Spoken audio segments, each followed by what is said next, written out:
Here we have some more synthesis problem. This is to give the reagents to accomplish this transformation. And this is how do you plan the synthesis of the two compounds that are given.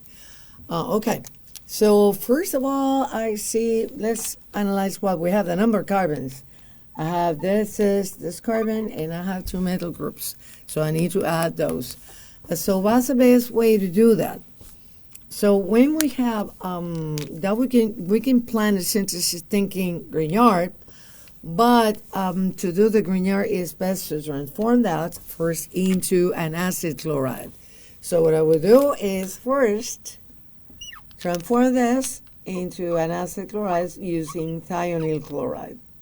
And then I will use an excess of metal magnesium bromide.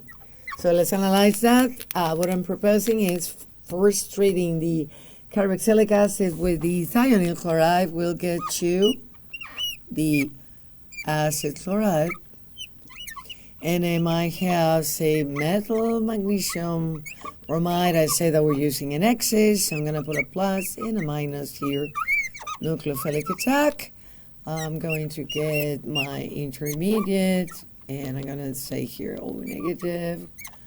Chlorine, and I have now a metal. I'm going to now reform the carbonyl compound to have a ketone.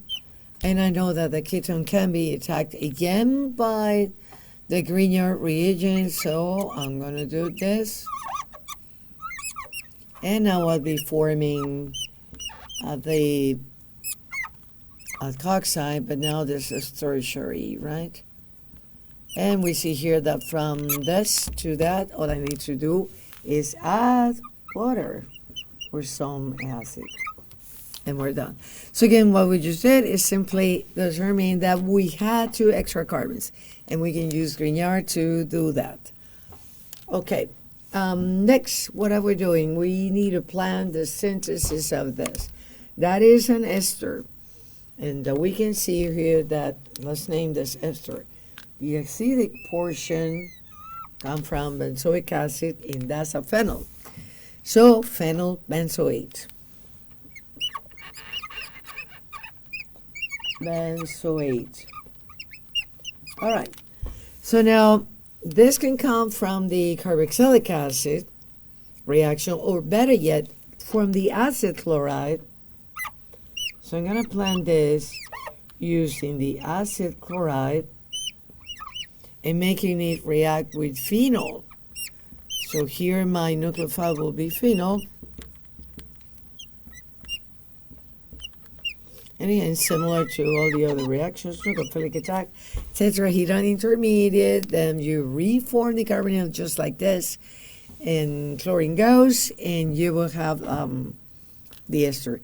But I need first to make the benzoyl chloride, so what do I need to do? I'm going to say, first step, I'm going to use benzoic acid with thionyl chloride, dyslexia, thionyl chloride, to make this. In second step, I'm going to be using phenol to do this reaction. So that is the planning of that. So what I did essentially was disconnecting this into two parts. The part of the ester, say the alcoholic portion, and the acid. And I know that the acid chlorides are much more reactive than the carboxylic acid itself. So I made the acid chloride using thionyl chloride and the acid. Okay, the last synthesis that we have here, we're going to follow the same procedure in the sense that we're going to be hydrolyzing this ester and thinking what is the acid that it comes from and what is the, say, alcoholic portion. So this is a cyclic ester, which is a lactone. So if I hydrolyze that, let's do this. I'm going to have a carboxylic acid. So that is this end. And then the next carbon, notice here that it will have two metals and then CH2, and an OH. So what this is an internal cyclization. So we're going to have the nucleophilic attack by this. The opposite, but we can do the esterification, like the Fischer esterification, and this is going to be with acid. So the Fischer esterification mechanism involves, first step is protonation of the carboxylic acids to make this carbon more electrophilic, and then we will do a nucleophilic attack.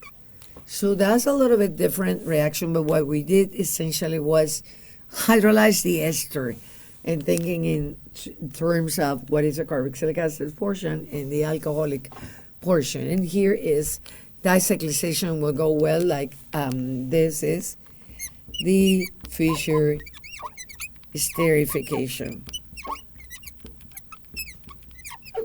which we will do under acidic conditions.